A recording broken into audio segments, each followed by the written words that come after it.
오늘 우리에게 주시는 하나님의 말씀은 요한복음 7장 14절부터 24절까지입니다.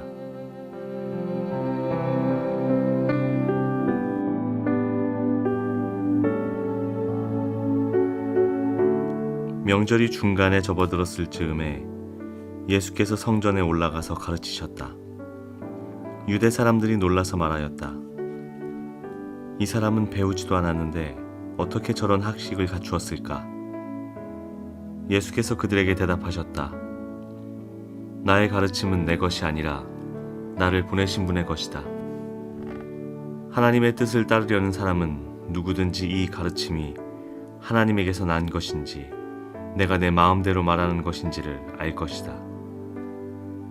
자기 마음대로 말하는 사람은 자기의 영광을 구하지만 자기를 보내신 분의 영광을 구하는 사람은 진실하며 그 사람 속에는 불의가 없다. 모세가 너희에게 율법을 주지 않았느냐? 그런데 너희 가운데 그 율법을 지키는 사람은 한 사람도 없다. 어찌하여 너희가 나를 죽이려고 하느냐? 무리가 대답하였다. 당신은 귀신이 들렸소. 누가 당신을 죽이려고 한다는 말이오? 예수께서 그들에게 말씀하셨다. 내가 한 가지 일을 하였는데 너희는 모두 놀라고 있다. 모세가 너희에게 할례법을 주었다. 사실 할례는 모세에게서 비롯한 것이 아니라 조상들에게서 비롯한 것이다. 이 때문에 너희는 안식일에도 사람에게 할례를 준다. 모세의 율법을 어기지 않으려고 사람이 안식일에도 할례를 받는데 내가 안식일에 한 사람의 몸 전체를 성하게 해주었다고 해서 너희가 어찌하여 나에게 분기하느냐? 겉모양으로 심판하지 말고 공정한 심판을 내려라.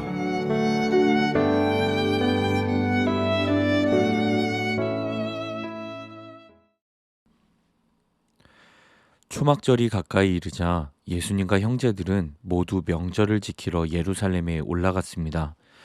이스라엘 백성이 초막절을 지키는 데는 역사적인 유래와 계절적인 요인이 있다고 합니다. 역사적 의미로는 조상들의 광야 생활을 기억하는 것입니다.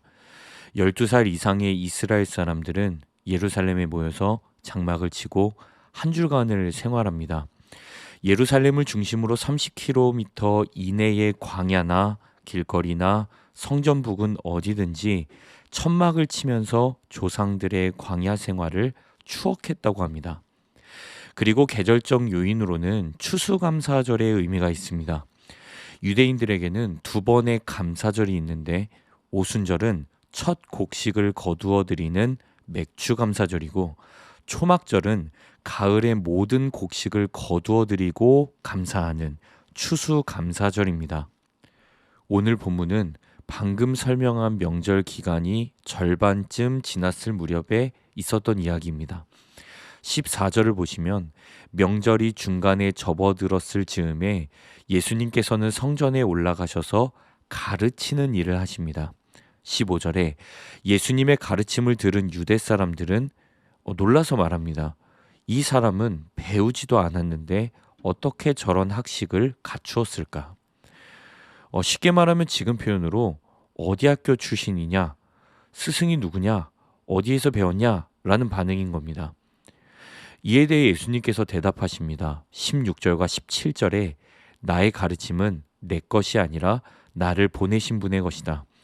하나님의 뜻을 따르려는 사람은 누구든지 이 가르침이 하나님에게서 난 것인지 내가 내 마음대로 말하는 것인지를 알 것이다. 지금 예수님께서는 오직 자신을 보내신 하늘 아버지에 대해서만 이야기를 하고 계십니다. 하나님만을 높이고 계신다는 겁니다. 예수님의 탁월한 가르침은 예수님 스스로로부터 나온 것이 아니라 온전히 하늘로부터 하늘 아버지로부터 주어진 것이다 라고 말씀하십니다. 어떤 사람들은 보게 되면 좀 자랑할 때 출신 학교, 직장, 인맥, 지역 등을 수단 삼아서 자기 자신만을 드러냅니다. 그러니까 결국 내가 잘했다는 식입니다. 그러나 곰곰이 생각을 해보면 우리가 지금까지 지내올 수 있었던 감사의 제목은 나에게 있는 것이 아니라 좀 다른 곳에 있는 것 같습니다. 예를 들면 자신의 배경이 되어준 부모님들, 멘토들, 스승님이라고 하죠. 친구들, 그리고 알게 모르게 도움을 준 배려와 이해의 손길들에 대한 감사가 있어야 하지 않겠습니까? 더 깊이 생각해 보면 사람의 도움만 받는 것도 아님을 깨닫게 됩니다. 큰 의미에서 우리를 지금도 지키고 덮어주고 있는 자연 세계가 있지 않습니까? 그러니까 굳이 억지스럽게 신앙적으로 생각하지 않고 일반적으로만 생각해 보아도 결코 우리는 홀로 일어선 적도 없고 홀로 살아온 것이 아니라는 겁니다. 이렇게 말할 수도 있겠습니다. 다른 사람들은 모르겠지만 난 부모 도움도 안 받았고 다른 사람들 도움도 안 받았다. 돈 없고 백 없을 때 내 스스로의 힘으로 지금까지 살아왔다. 물론 이렇게 말할 수 있습니다. 그러나 정말 솔직하게 삶을 돌아보면 태어난 것부터 해서 지금까지 단 한 번도 도움 없이 살아간 사람은 없다는 겁니다. 그런 사람은 존재할 수 없습니다. 18절입니다. 자기 마음대로 말하는 사람은 자기의 영광을 구하지만 자기를 보내신 분의 영광을 구하는 사람은 진실하며 그 사람 속에는 불의가 없다. 당시 유대인들은 하나님 말씀의 권위를 사람에게 두었습니다. 하나님의 권위와 영광을 탁월한 어떤 스승이나 자기 자신에게 두었다는 겁니다. 그러나 예수님께서는 이 모든 스승과 사람들 위해 진정한 스승, 참된 교사이신 하나님만을 드러내고 계시는 겁니다. 우리는 설교 잘하는 목사님을 자랑합니까? 아니면 지금도 우리에게 영원한 생명의 말씀을 주시는 주님을 자랑합니까? 예수님의 말씀대로라면 목사님 설교가 좋아, 목사님 설교에 은혜가 있어 라는 말도 어찌 보면 조심해야 하는지도 모르겠습니다. 오히려 우리 교회를 지금도 여전히 이끌어 가시고 말씀하고 계시는 주님을 어떻게 하면 더 자랑할 수 있을까 이렇게 고민하는 것이 건강하지 않을까요? 성도는 양이고 교역자는 목자가 아닙니다. 교역자도 양입니다. 목자는 오직 한 분이십니다. 우리 예수님이십니다. 그리고 또 그렇게 고백해야 하고 그렇게 살아내야 합니다. 교역자는 양들 중에서 좋은 모범이 되어갈 뿐입니다. 우리의 자랑은 누구를 향해 있습니까? 우리는 누구의 영광을 구하고 있습니까? 신앙이 없어도 예수님 몰라도 대부분의 사람들은 자신들이 지금까지 살아오면서 순간마다 도움을 받아왔다. 도움을 받으며 살아왔다라는 사실을 알고 인정합니다. 하물며 온 세계의 주인이신 그 하나님을 믿는 우리는 어떠해야 하겠습니까? 우리는 더더욱 모든 것이 주님으로부터 나왔고 모든 것이 주님의 섭리와 은혜라는 사실을 믿고 인정하며 고백하는 사람들이지 않습니까? 성경이 깨달아지고 그 말씀에 따라 살아갈 수 있는 것은 우리의 힘이 아니라 오직 주님의 은혜가 있기 때문입니다. 기도는 우리가 하지 않나요? 라고 말할 수 있겠지만 결국 그 기도의 유익과 기도를 통한 평안, 그 기도를 통한 능력, 소망을 허락하시는 분은 오직 우리 주님이십니다. 그래서 사도 바울의 고백처럼 자랑하고자 하는 사람은 오직 주님 안에서 자랑해야 합니다. 세상적으로 자랑할 것이 전혀 없어서가 아니라 그럴 필요가 없기 때문에 자랑하지 않는 겁니다. 갈라디아서에서 바울은 말합니다. 각 사람은 자기 일을 살펴보십시오. 그러면 자기에게는 자랑거리가 있더라도 남에게까지 자랑할 것은 없을 것입니다.